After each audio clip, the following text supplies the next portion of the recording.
প্রথমেই আমাদের স্রষ্টা মহান রব্বুল আলামিনের কাছে শুকরিয়া জানাই।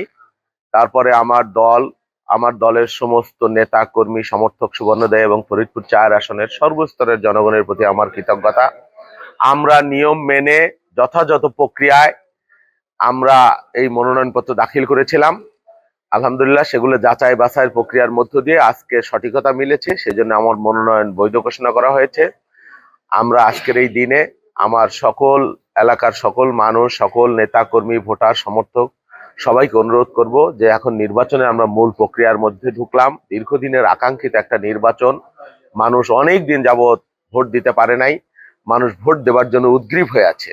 আগামী দিনে আমরা ফরিদপুর ৪ আসনে সকলে মিলে যেসব প্রার্থী বৈধ হয়েছে এবং যারা বৈধ হয় নাই তারাও হয়তো অ্যাপিল করবেন, আশা করি অ্যাপিলের মাধ্যমে যদি কেউ ফিরে আসতে পারেন, সকলে মিলে আমরা শান্তিপূর্ণ একটা সহ অবস্থান এবং চমৎকার একটা নির্বাচনী আবহ আমেজ তৈরি করব, যাতে করে সকল মানুষ একটা উন্মুক্ত পরিবেশে, একটা নিঃশঙ্ক পরিবেশে ভোট দিতে পারে। ভোট যাতে কোনো আতঙ্কের ব্যাপার না হয়, ভোট যাতে একটা উৎসবের ব্যাপার হয়, এটাই আমাদের কামনা। আমাদের বাংলাদেশ এখন পর্যন্ত আমাদের এলাকায় নির্বাচনের পরিবেশ খুবই চমৎকার। কোন রকমের কোনো ঘটনা বা কোন রকমের কোনো মানে কি বলে বিশৃঙ্খলা বা কোন রকম হানাহানি এই ধরনের কোনো খবর আমরা এখন পর্যন্ত পাইনি, আলহামদুলিল্লাহ। হ্যাঁ, আমাদের চরাঞ্চলের অনেকগুলা কেন্দ্র আছে দুর্গম, যেখানে উপজেলা শহর থেকে 2 ঘন্টা 2.5 ঘন্টার পথ। এই অঞ্চলগুলো তো কিছুটা অনিরাপদ, এটা তো স্বাভাবিক ব্যাপার। তো আমরা আশা করছি যে আমাদের সরকার বা নির্বাচন পরিচালনায় যারা থাকবে, নির্বাচন কমিশন, তারা যথাযথ মানে উদ্যোগ গ্রহণ করলে এই অঞ্চলগুলার ভোট নিরাপদে মানুষ ভোট দিতে পারবে এবং ভোটগুলো আমরা সুন্দরভাবে আমরা এগুলা সংরক্ষণ করতে পারবো।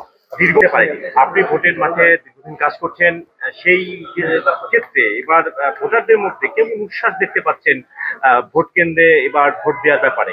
হ্যাঁ, আপনি ঠিকই বলেছেন। আমাদের শাশ্বত কাল থেকে আমরা দেখে আসছি যে বাংলাদেশে ভোট একটা উৎসবের ব্যাপার, আমেজের ব্যাপার, দীর্ঘকাল শুধু। কিন্তু অনেকদিন মানুষ ভোটের নামে একটা আতঙ্কজনক একটা পরিবেশ ছিল, মানুষ মানে ভোট শুনলেই আতঙ্কে উঠতো।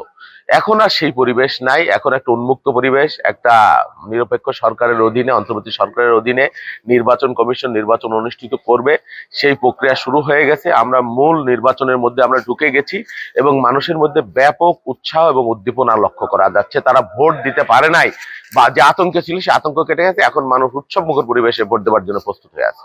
জয়ের ব্যাপারে কতটুকু আশাবাদী? আলহামদুলিল্লাহ, জয়ের ব্যাপারে আমরা আশাবাদী, অবশ্যই আশাবাদী। আমরা আশা করি যে মানুষ যদি সুন্দরভাবে ভোট দিতে পারে, নিঃশঙ্ক পরিবেশে ভোট দিতে পারে, ইনশাল্লাহ